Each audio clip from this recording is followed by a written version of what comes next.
Hello, everyone. If you're just joining us, welcome to our broadcast. And today we'll be currently talking about InSync paste glaze, mixing and application tips.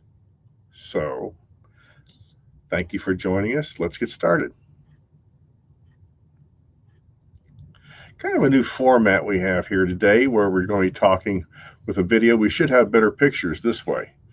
So, the InSync paste glaze is actually part of the Mio system because it is a great precursor to applying your Mio.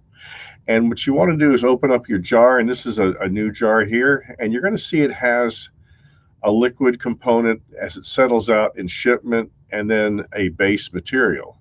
So don't remove any of the inherent material, any of the liquid, and you want to make sure you use a non-metallic spatula. You can use a spatula to dispense it once it's mixed, but you want to mix it with a non-metallic spatula so there's no chance of getting metallic particles in there, which when it fires could give it kind of a dingy appearance after a period of time.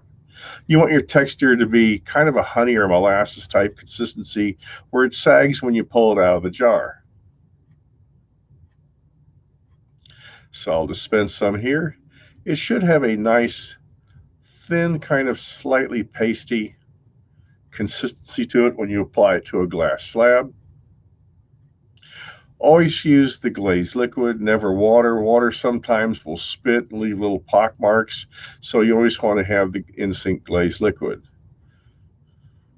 Some of your higher fusing liquids may not burn out, so that's why we specify the InSync paste glaze liquid. And what I do is I separate my pile here so you can see I'm going to thin one pile out and not thin the other out quite as much.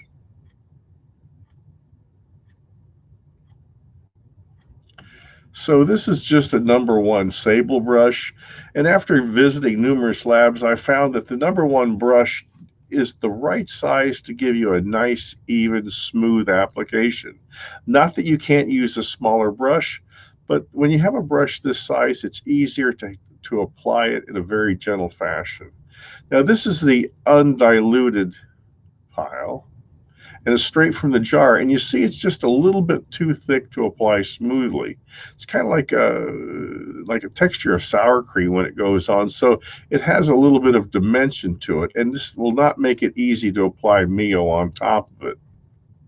Now what you see me here is I'm getting some of the glaze liquid in my number one brush, and I'm applying it to the glaze paste. If you pat a little bit in with your brush, you'll get a little bit of a bounce. Now you want to apply the most minimal amount you can to still get this bounce. And what we're looking for is this bounce means that it's a viscosity to smoothly apply. And you can have the glaze paste in the bristles of the brush. With the Mio colors, you won't be able to have so much because it won't apply as easily. But when you're applying the base layer of paste glaze, it's very easy to apply it smoothly and evenly when you've thinned it out this much. So here I have an endo file, and you can see where I have the unthinned mix of the InSync paste glaze.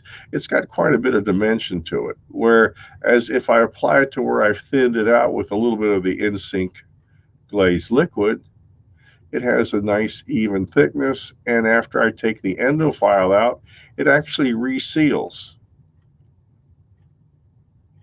If you get it too thin, you won't have enough surface tension to have it stay in place, and you can actually see it kind of ball up like you have when you put water on a well-waxed car. So we don't want to get the InSync paste glaze too thin. Just thin enough that it goes on with a nice even application, similar to model airplane paint or to like a cheap nail polish or something like that.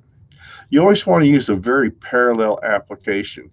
Think of a woman having nail polish applied to a nail, nice, smooth, even coat, and when you apply the next adjacent stroke with your brush, it'll melt into the previous application, and you have one nice smooth application. If you're pushing down like we've used for years for staining, you're going to find you get stroke marks in your application. So you're going to find your Mio application is compatible for any ceramic need, but it's really a good idea to have this under your Mio application. It'll make your life a lot easier, and you can get things generally in one application and one firing. If you still have any questions, please call our technical department at 800-528-5531 for further assistance. Make sure to follow Jensen Dental on Facebook and Instagram so you can be updated every time we go live.